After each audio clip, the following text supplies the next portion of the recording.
नमस्कार भक्तों, स्वागत है आपका हमारे भक्ति भरे YouTube चैनल पर। आज हम आपको बताएंगे वट सावित्री व्रत की कथा, इसका महत्व और व्रत करने की संपूर्ण विधि। हिंदू धर्म में वट सावित्री व्रत का विशेष महत्व है। यह व्रत विशेष रूप से सुहागिन महिलाएं अपने पति की लंबी उम्र, उत्तम स्वास्थ्य और सुख शांति के लिए करती हैं। इस दिन सावित्री माता ने अपने तप और दृढ़ संकल्प से यमराज से अपने पति पाया था। तभी से यह व्रत अखंड सौभाग्य का प्रतीक माना जाता है। इस व्रत की पूजा प्रातः काल स्नान करके व्रत का संकल्प लेकर की जाती है।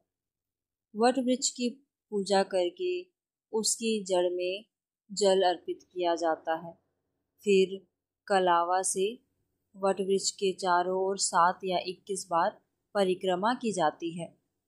सावित्री, सत्यवान और यमराज के प्रतिमा या चित्र की पूजा करके कथा सुनी जाती है। पूजा के पश्चात ब्राह्मण या जरूरतमंदों को दान दक्षिणा दी जाती है। तो भक्तों, अब चलते हैं इस व्रत की कथा की ओर। भद्र देश के एक राजा थे जिनका नाम अश्वपति था। भद्र देश के राजा अश्वपति के कोई संतान न थी। उन्होंने संतान की प्राप्ति के लिए मंत्रोच्चारण के साथ प्रतिदिन 1,00,000 आहुतियां दी। 18 वर्षों तक यह क्रम जारी रहा। इसके बाद सावित्री देवी ने प्रकट होकर वर दिया कि राजन, तुझे एक तेजस्वी कन्या पैदा होगी। सावित्री देवी की कृपा से जन्म लेने के कारण से कन्या का नाम सावित्री रखा गया। कन्या बड़ी होकर बेहद रूपवान हुई। योग्य वर न मिलने की वजह से सावित्री के पिता दुखी थे। उन्होंने कन्या को स्वयं वर तलाशने भेजा। सावित्री तपोवन में भटकने लगी। वहां साल्व देश के राजा धूमतसेन रहते थे। क्योंकि उनका राज्य किसी ने छीन लिया था, उनके पुत्र सत्यवान को देखकर सावित्री ने पति के रूप में उनका वरण किया। ऋषि राज नारद को जब यह बात पता चली तो वह राजा अश्वपति के पास पहुंचे और कहा कि हे राजन, यह क्या कर रहे हो आप? सत्यवान गुणवान है, धर्मात्मा है और बलवान भी है, पर उसकी आयु बहुत छोटी है। वह अल्पायु है। 1 वर्ष के बाद ही उसकी मृत्यु हो जाएगी। ऋषिराज नारद की बात सुनकर राजा अश्वपति घोर चिंता में डूब गए। सावित्री ने उनसे का कारण पूछा तो राजा ने कहा, पुत्री, तुमने जिस राजकुमार को अपने वर के रूप में चुना है वह अल्पायु है। तुम्हें किसी और को अपना जीवन साथी बनाना चाहिए।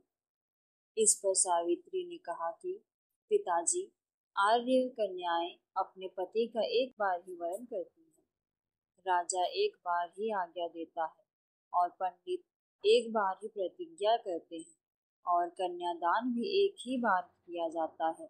सावित्री हट करने लगी और बोली, मैं सत्यवान से ही विवाह करूंगी। राजा अश्वपति ने सावित्री का विवाह सत्यवान से कर दिया। सावित्री अपने ससुराल पहुंचते ही सास ससुर की सेवा करने लगी। समय बीतता चला गया। नारद मुनि ने सावित्री को पहले ही सत्यवान की मृत्यु के दिन के बारे में बता दिया था। वह दिन जैसे जैसे करीब आने लगा, सावित्री अधीर होने लगी। उन्होंने 3 दिन पहले से ही उपवास शुरू कर दिया। नारद मुनि द्वारा कथित निश्चित तिथि पर पितरों का पूजन किया। हर दिन की तरह सत्यवान उस दिन भी लकड़ी काटने जंगल चले गए। साथ में सावित्री भी गई। जंगल में पहुंचकर सत्यवान लकड़ी काटने के लिए एक पेड़ पर चढ़े। तभी उसके सिर में तेज दर्द होने लगा।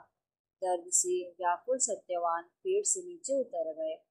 सावित्री अपना भविष्य समझ गई।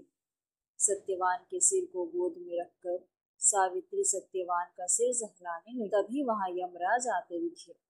यमराज अपने साथ सत्यवान को ले जाने लगी। सावित्री भी उनके पीछे पीछे चल पड़ी। यमराज ने सावित्री को समझाने की कोशिश की कि यही विधि का विधान है, लेकिन सावित्री नहीं मानी। सावित्री की निष्ठा और पतिपरायणता को देखकर यमराज ने सावित्री से कहा कि हे देवी, तुम धन्य हो, तुम मुझसे कोई भी वरदान मांगो। सावित्री ने कहा कि मेरे सास ससुर वनवासी और अंधे हैं, उन्हें आप दिव्य ज्योति प्रदान करें। यमराज ने कहा, ऐसा ही होगा, जाओ अब लौट जाओ। लेकिन सावित्री अपने पति सत्यवान के पीछे पीछे चलती रही। यमराज ने कहा, देवी तुम वापस जाओ। सावित्री ने कहा, भगवान, मुझे अपने पति देव के पीछे पीछे चलने में कोई परेशानी नहीं है, पति के पीछे चलना मेरा कर्तव्य है। यह सुनकर उन्होंने फिर से उसे एक और वर मांगने के लिए कहा। सावित्री बोली, हमारे ससुर का राज्य छीन लिया गया, उसे पुनः वापस दिला दे।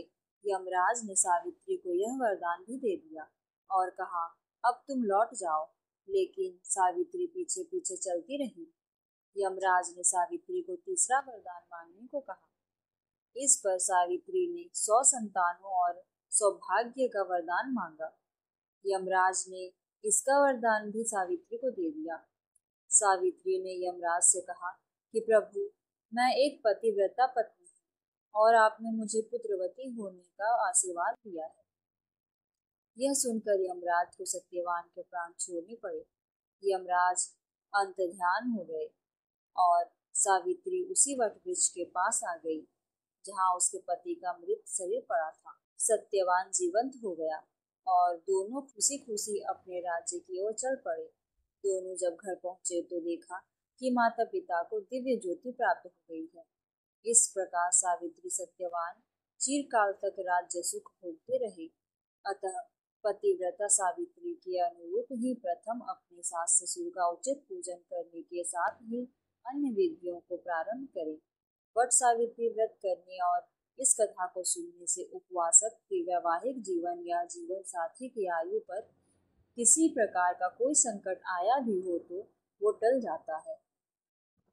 भक्तों, इस व्रत से हमें यह शिक्षा मिलती है कि सच्ची श्रद्धा, प्रेम और दृढ़ निश्चय से कोई भी असंभव कार्य संभव किया जा सकता है। सावित्री माता का आशीर्वाद आप सभी पर बना रहे, आपके जीवन में सुख समृद्धि और सौभाग्य बना रहे। अगर आपको ये कथा और जानकारी अच्छी लगी हो तो वीडियो को लाइक करें, चैनल को सब्सक्राइब करें और बेल आइकन दबाना ना भूलें। कमेंट में सावित्री माता की जय जरूर लिखें।